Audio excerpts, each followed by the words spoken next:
E sabe de uma coisa?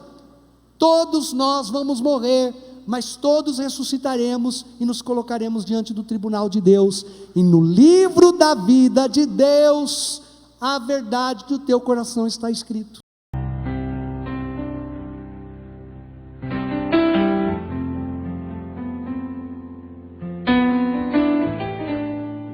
Sobre a história da Kiara que a Dayana nos trouxe, nesse livro que nós adotamos no nosso retiro quaresmal, Nascemos e Jamais Morremos, a história da Kiara. Esse livro você tem a história dela, os detalhes da vida dela, as frases, as cartas que ela escreveu. Realmente é uma história edificante, uma história de fé. E nós colocamos a Kiara como pedindo a sua intercessão no nosso retiro quaresmal, nesse desejo de santificação, porque é esse tema que o Senhor suscitou no nosso coração: somos eternos. Primeiro veio a moção do tema, somos eternos, depois veio a Kiara para ser colocada pelo próprio Espírito Santo como patrona para nós, para rezarmos nessa semana, nesses 40 dias, nessa quaresma que nós iremos viver. Presta atenção, meu irmão.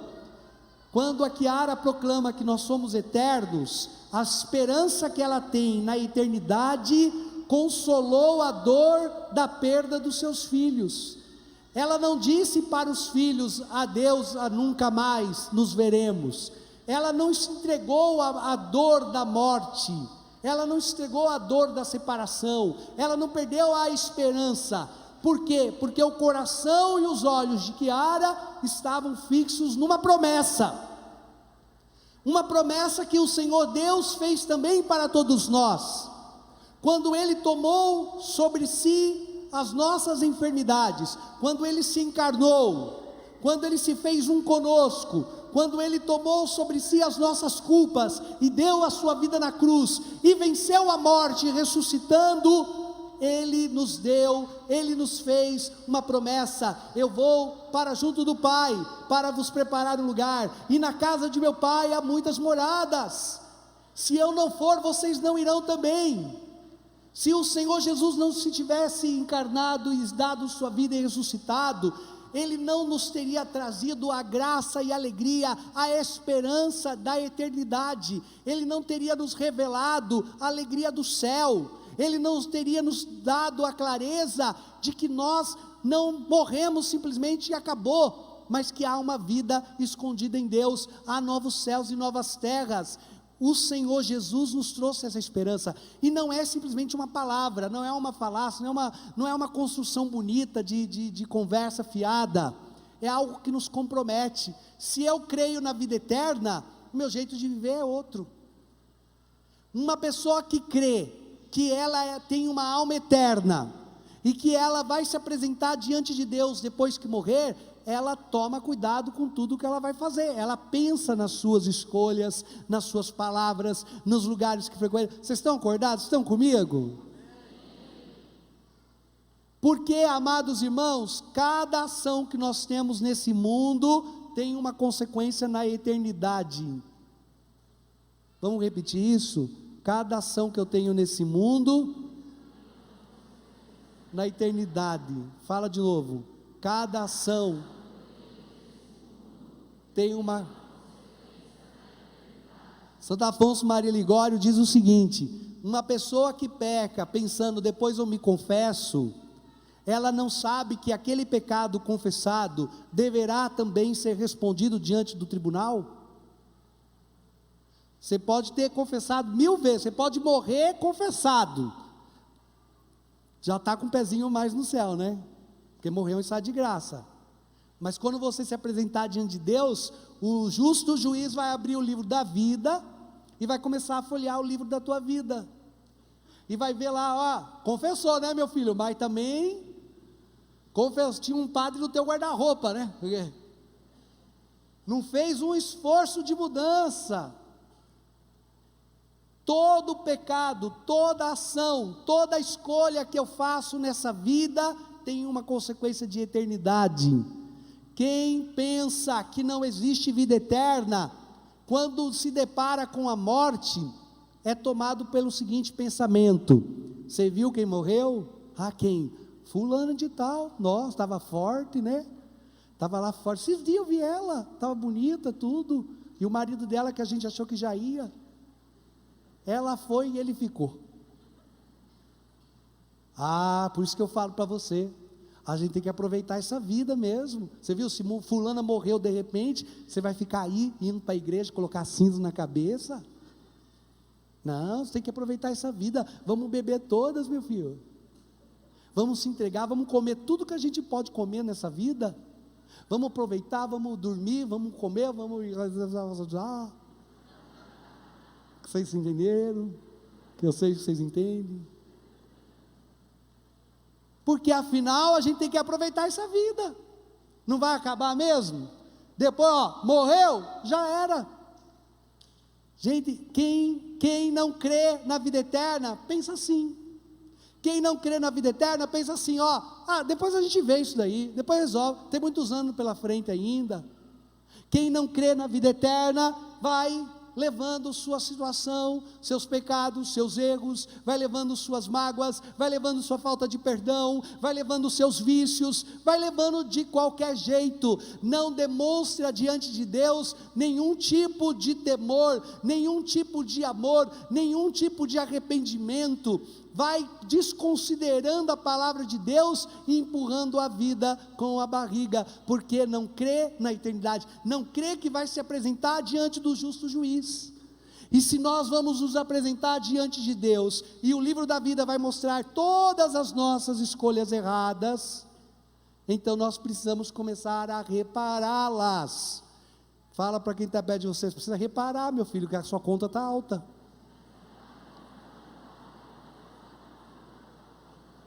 Está alta a conta, gente. E escuta o que eu vou falar. Eu já contei isso para vocês, que uma vez o homem veio falar para mim, padre, cometi um pecado tão pesado. Aí ele falou o pecado, padre, eu fiz não sei o que. Aí eu falei, é? Que coisa, hein, meu filho? Vamos reparar esse pecado. Você está arrependido? Tô, padre, tô. Eu confiei. E quando chora, eu tenho um probleminha, gente. Meu problema é o seguinte, se você chorar, eu fico com dó, entendeu? Eu estou lá bravo, entendeu? Eu estou lá falando bravo.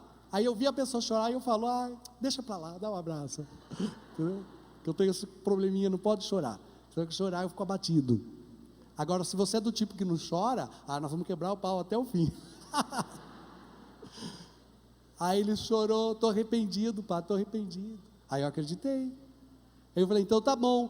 Mostra para Deus que você está arrependido, vamos reparar esse seu pecado, mostrar para Deus que você está arrependido, você vai ficar sem comer pão pelo mesmo tempo que você pecou. Aí ele começou a chorar mais alto, meu Deus. Eu falei, por que está chorando mais alto ainda? Porque foi 7 anos, 7 anos sem comer pão, filho. Falei, então tá bom, é só pão francês, tá bom. Eu dei aquela diminuída na penitência. Aí está aí, 7 anos comendo pão de batata, deve estar enorme.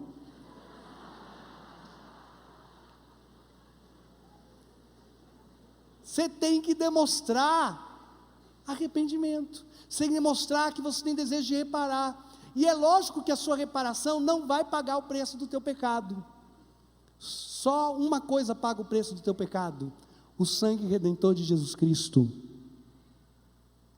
Ele é o Redentor. Por isso que a gente se coloca diante dele, a gente confessa, a gente pede sua misericórdia, mas você tem que na sua vida dizer para Deus: Senhor, eu pisei feio na bola, eu levei muitos anos na minha vida de qualquer jeito, eu fiz muitas coisas ruins para as pessoas, eu fiz muita gente sofrer, Senhor, eu fui irresponsável nos meus relacionamentos, eu tratei mal as pessoas.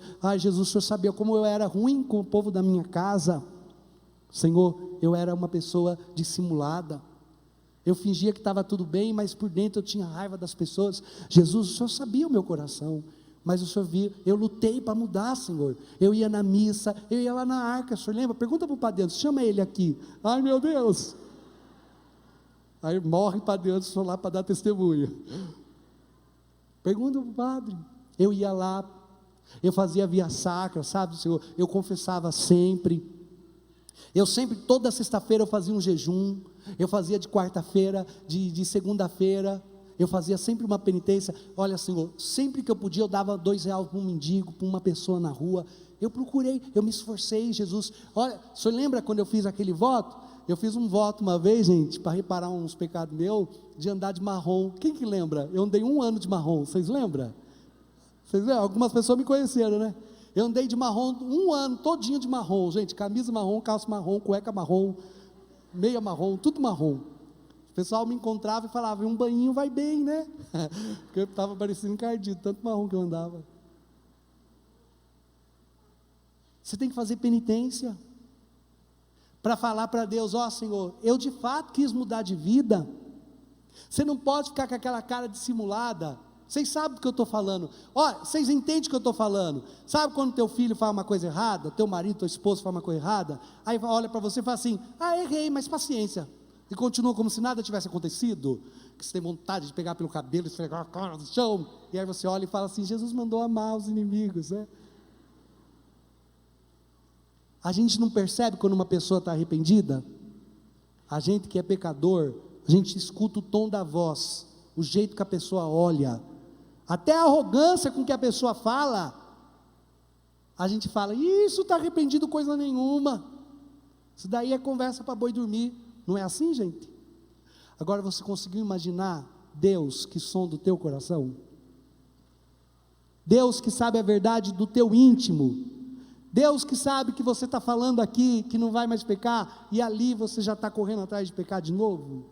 Deus sabe a verdade do teu coração, Deus sabe como você tem empurrado essa sua fé, como você reza com má vontade, como você vem na missa e não vê a hora que acabe, como você tem preguiça de vir ao encontro dele. Deus sabe todas essas coisas, gente. Deus perscruta o nosso coração, Deus sabe que você não tem sido honesto com ele, que você não tem tido uma vida de oração verdadeira. Deus sabe que você não tem guardado a palavra, que você não se importa com as coisas do alto. Deus sabe, e sabe de uma coisa? Todos nós vamos morrer, mas todos ressuscitaremos e nos colocaremos diante do tribunal de Deus, e no livro da vida de Deus, a verdade do teu coração está escrito. E Deus não vai se deixar confundir, que nem eu, pelas lágrimas de crocodilo, porque Deus sabia as intenções profundas do teu coração. E sabe o que vai acontecer? Uns ressuscitam para a eternidade, e outros ressuscitam para a vida sem Deus, para o inferno. Um para o céu, e outros para o inferno. Amados irmãos, nós temos uma chave nas mãos, nós temos uma chave de escolha. Vocês lembram aquele programa que tinha do Silvio Santos, que você tinha que escolher a chave azul ou vermelha? Vocês lembram? Aí você pegava a chave, ia lá e abria a porta que você escolhia, e ou você ganhava uma geladeira, ou você ganhava um monstro que corria atrás de você. Olha, eu estou dizendo para você, as suas escolhas ao longo da vida, é uma chave azul, uma chave vermelha, e você tem feito qual escolha? Qual a escolha que você tem feito diante do teu casamento? Qual escolha você tem feito diante dos teus filhos? Qual escolha você tem feito diante da tua fé? Quais são as escolhas que você anda fazendo diante da palavra, diante do teu ministério? Qual escolhas você tem feito diante do altar do Senhor, diante dos teus irmãos? Qual é a escolha que você tem feito no teu trabalho? Qual é a escolha que você tem feito na tua família? Se as tuas escolhas não estão em comunhão com o Evangelho e com a palavra, você está vivendo como alguém que se esqueceu de que nascemos e jamais morreremos. Você está vivendo como alguém que abandonou o sentido de eternidade. Rasga o teu coração, presta atenção em mim. Rasga o teu coração e não as suas vestes. Hoje eu vou pôr cinza na tua cabeça, mas se essa cinza não entrar lá no fundo da tua alma, e você não tiver uma alma penitente, e nessa quaresma realmente não se esforçar para aproximar-se de Deus, gente, vence esse desânimo na fé, essa falta de ardor. Ai, padre, porque antigamente eu rezava o rosário, eu gostava de ir na missa, eu gostava de louvar, eu gostava de cantar, mas agora... E aí, está fazendo o que para vencer esse desânimo? Eu fico impressionado como que as pessoas fazem as coisas ao contrário. Eu estou fazendo uma coisa para Deus, Aí de repente tem uma coisa na minha vida que não está boa. Ao invés de eu parar de fazer as coisas erradas para continuar servindo a Deus com dignidade, eu paro de servir a Deus. Falo, sabe o que é, padre? Eu nem vou mais na igreja, porque agora que eu estou fazendo umas coisas aqui erradas, que não é meu lugar, tenho até vergonha de ir na igreja. Mas é agora que você tem que ir para a igreja. Põe lá os pés no chão e fala, Senhor, ó quem está aqui, a filha mais suja da terra, o filho mais estrupiado do mundo. Senhor, estou aqui, muda a minha cabeça, Senhor, tira do meu coração esse desânimo, tira do meu coração essa falta de fervor, de ardor. Eu estou aqui, Senhor, rasgando meu coração, estou aqui para falar para o Senhor o seguinte: está difícil para mim, eu estou atraído pelas coisas do mundo, eu não tenho mais alegria de rezar. Senhor, me converte, me muda, persevera na busca de Deus, rasga o teu coração, não tuas vestes, volta para Deus. É tempo favorável, gente, foi o que disse a segunda leitura, é tempo favorável. Sabe quando na cidade, vocês estão comigo ainda? Fala amém. Sabe quando na cidade o prefeito decretou que é tempo de anistia, aí todo mundo tem até o dia não sei quanto, para apresentar os seus documentos à prefeitura, e não vai pagar multa nenhuma, daquela casa que você construiu de 5 andares sem coluna. Jesus sacramentado. Não precisa apresentar planta, não precisa, porque é um tempo de anistia, é tempo favorável. O coração de Jesus está aberto, rasgado, para você se lançar lá dentro, gente, para você se entregar. É tempo favorável. Não deixa essa quaresma, não deixa um espírito de desânimo tomar conta da quaresma. Porque a gente gosta do ministério, do louvor, do fervor, dos instrumentos. A quaresma é um tempo mais de silêncio, é um tempo mais de resignação, é um tempo de penitência. Que bom, porque é tempo de você limpar esse teu coração, tua alma, e se aproximar de Deus. É tempo favorável. Jesus está chamando, e nós, por meio da oração, do jejum, da esmola, junto com a igreja, por meio das práticas espirituais, da abstinência, por meio da vida eucarística, da confissão, das missas, dos louvores, eu quero aproveitar esse tempo para me tornar uma nova pessoa em Jesus nosso Senhor. Você vai deixar passar? Você vai deixar essa graça passar? Então fala para quem está perto de você: aproveita, meu irmão, aproveita, porque faz tempo que você está precisando. Olha, gente, tem dia que eu fico impressionado, que eu venho de domingo nas missas, várias missas, eu vou distribuir a comunhão, aí eu pego a minha pateninha, coloco na minha patena 20, 30 partículas, não cabe muito na patena.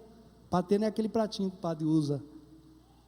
Coloco 10, 15 partículas. 15 hóstias consagradas, eu devia, quantos bancos dão? 15 pessoas comungando. 5 bancos, 6 bancos. Era para mim não chegar nem no meio da arca e já voltar, que já acabou. Eu chego lá no fundo da arca, pego uma fileira e vou. Aí só levanta quem vai comungar. Aí eu pego a fileira e vou, só levanta quem vai comungar. Aí eu chego lá no fundo da arca, metade da arca não comungou. Mas será que todo mundo está vivendo em segunda união? Não. É porque muita gente está vivendo está desregrado, não quer confessar, não quer mudar de vida. Está vivendo, aí não pode comungar mesmo, porque vai comungar no pecado, comunga a condenação. Mudar de vida não quer. Será que nós estamos levando a sério a nossa fé? Precisamos nos comprometer de verdade com a palavra de Deus, com o amor de Deus, e desejarmos a nossa santificação, meus irmãos. É tempo favorável, que nessa campanha, que nessa quaresma, possamos realmente nos entregarmos de todo o nosso coração à vontade de Deus. É um tempo de sobriedade, é um tempo de ouvir a voz do Senhor, que fala no coração, na terra árida dos nossos corações. Louvado seja nosso Senhor Jesus Cristo.